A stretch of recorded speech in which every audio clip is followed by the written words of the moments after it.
Hello guys, kali ini kita akan bahas soal SKB keperawatan lagi. Sudah hamin berapa ya? Oke, langsung saja ya kita ke soalnya.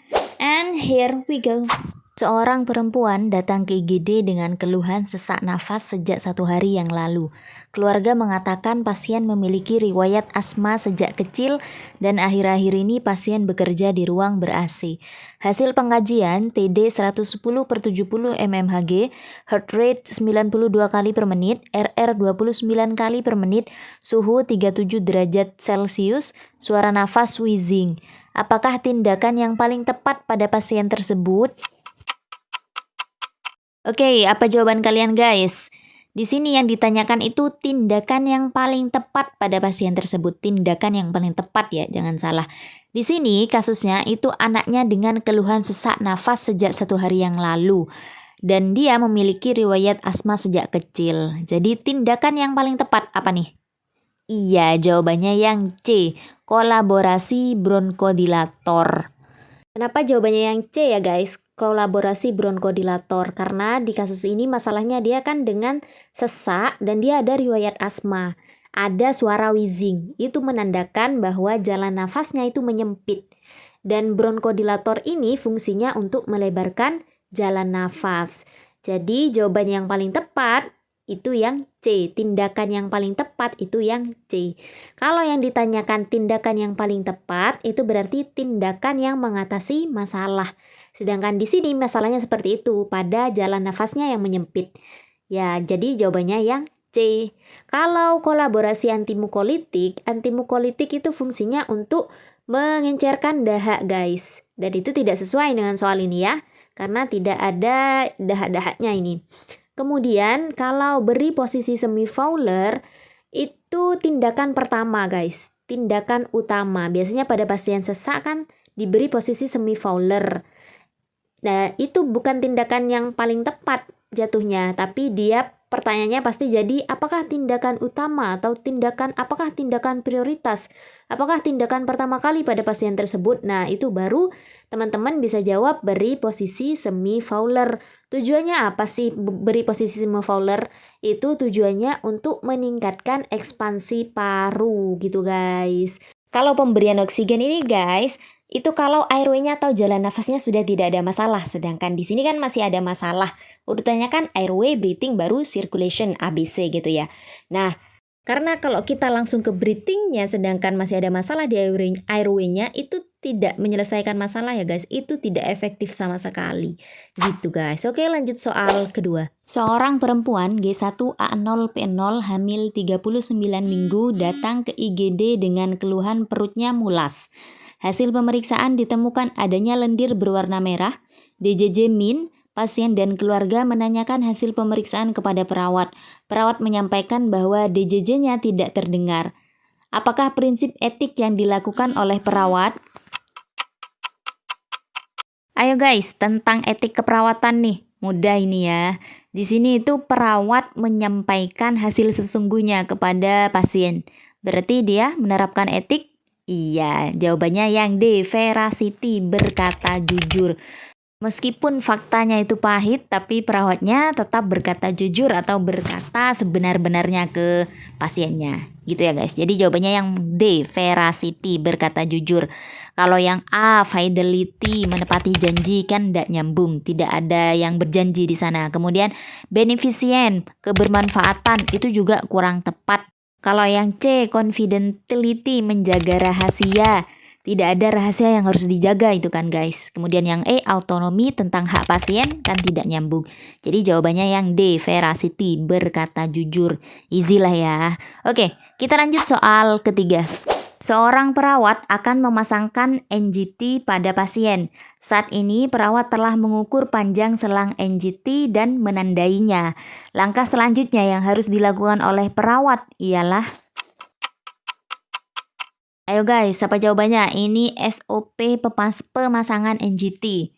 Jadi setelah diukur panjang NGT, berarti hal yang dilakukan selanjutnya?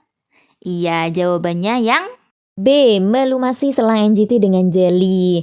Jadi setelah diukur, sudah diberi tanda pengukurannya sampai mana, kita lumasi dengan jeli, kita masukkan perlahan, setelah itu kita cek benar masuk paru-paru atau tidak.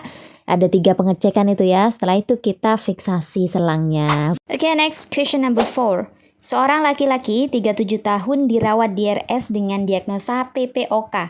Saat ini baru saja dipindahkan dari IGD ke ruang penyakit dalam. Perawat A bertanya pada dirinya sendiri, apa saja yang akan saya tanyakan pada Tuan B nanti ya? Ada pada tahap manakah komunikasi terapeutik yang dilakukan perawat di atas? Oke, komunikasi terapeutik nih guys. Menurut saya komunikasi terapeutik itu simple ya guys. Nah, di sini kasusnya perawat sedang bertanya pada dirinya sendiri, apa saja ya yang akan saya tanyakan pada Tuan B nanti. Nah, itu berarti pada fase apa guys? Iya, fase prainteraksi. Jawabannya yang A. Iya, jelas ya, karena di sini perawatnya masih mempersiapkan pertanyaan-pertanyaan untuk berinteraksi nanti, untuk komunikasi nanti. Jadi dia berarti pada fase prainteraksi. Fase prainteraksi itu kan di mana dia sedang mengumpulkan informasi, mengumpulkan data pasien, mengumpulkan pertanyaan-pertanyaan, prepare untuk komunikasi nanti. Lanjut soal kelima. Seorang perempuan 30 tahun dibawa ke RSJ karena mengamuk dan tertawa sendiri. Di rumah, hasil pengkajian, pasien mengatakan sering melihat orang tuanya yang telah meninggal setiap malam dan mengajaknya pergi. Pasien telah diajarkan oleh perawat cara menghardik. Perawat sedang mengajarkan pasien cara bercakap-cakap. Apakah SP selanjutnya yang harus diberikan oleh perawat? Oke guys, keperawatan jiwa nih. Di sini yang ditanyakan SP selanjutnya yang harus dilakukan perawat. Berarti kita harus tahu diagnosanya dulu. Dia dengan diagnosa apa? Iya, benar. Dengan halusinasi. Karena dari hasil pengkajian itu kan pasien mengatakan sering melihat orang tuanya yang telah meninggal setiap malam dan mengajaknya pergi. Gitu kan? Di sini perawatnya sudah mengajarkan perawat cara menghardik. Perawat sedang mengajarkan pasien cara bercakap-cakap. Berarti SP selanjutnya SP ke berapa guys? Iya, SP ke 4. Karena di sini perawatnya sudah mengajarkan pasien cara bercakap-cakap. SP keempat apa? Iya, melatih pasien melakukan aktivitas terjadwal. Jawabannya yang D. Untuk SP halusinasi ini ya guys. Nah, SP yang pertama itu membantu pasien mengenal halusinasi. Jadi kita harus kenalkan dulu ke pasiennya bahwa yang datang itu halusinasi. Baru setelah pasiennya kenal, kita bantu dia untuk menghardik halusinasi itu. Kita ajarkan dia untuk menghardik halusinasi seperti itu. Baru ke SP2. Di SP2 kita evaluasi dulu di SP1. Baru kita melatih pasien mengontrol halusinasi dengan minum obat. Kemudian masuk ke SP3, kita evaluasi lagi dulu SP2-nya. Setelah itu masuk ke membantu pasien mengontrol halusinasi dengan bercakap-cakap. Setelah bercakap-cakap ke SP4, yaitu membantu pasien kontrol halusinasi dengan melakukan kegiatan terjadwal. Berarti jawabannya yang D ya guys. Oke, next soal ke-6. Seorang perempuan umur 25 tahun P1A0 datang ke puskesmas bersama suami. Anamnesis ingin menunda kehamilan dan baru melahirkan 3 bulan yang lalu, serta belum pernah menstruasi pasca melahirkan.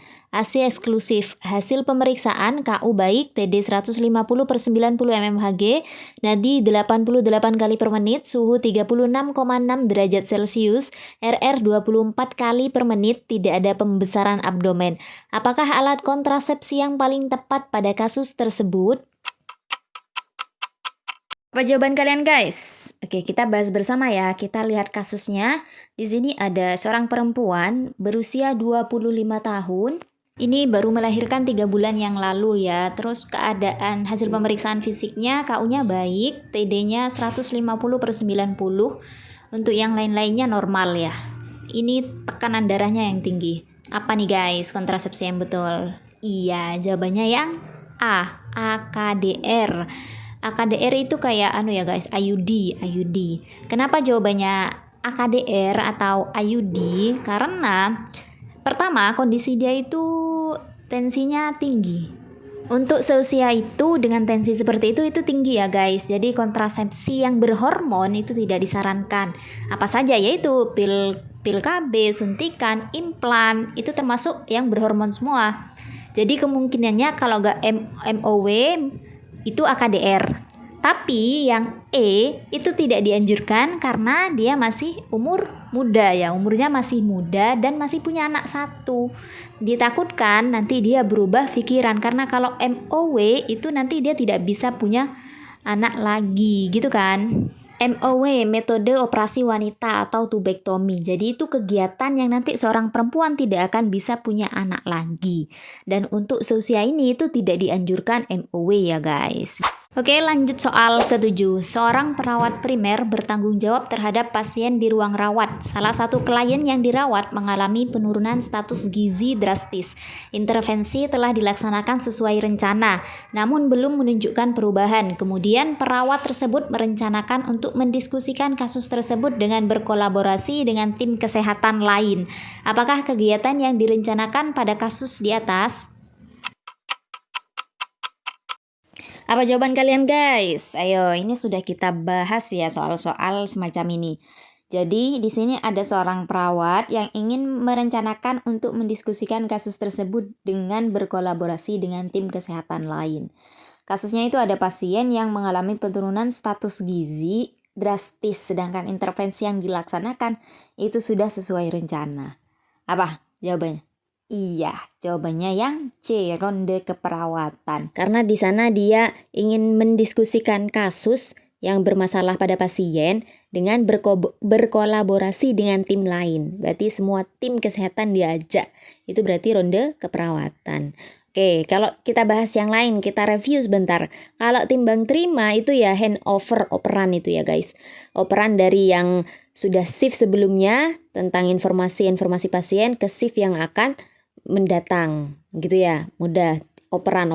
Supervisi, kalau supervisi ini tindakan pendampingan atau evaluasi gitu kan, evaluasi pada tindakan perawat atau pada apapun. Jadi itu evaluasi atau pendampingan untuk meningkatkan kemampuan perawat tentunya, itu supervisi. Kalau discharge planning, persiapan pulang, sudah tahu pasti teman-teman ya. Tindakan yang kita persiapkan kepada pasien agar bisa beradaptasi dengan kondisinya di rumah. Jadi kita ajarkan sesuatu yang mereka butuhkan nanti di rumah agar bisa memaksimalkan fungsi.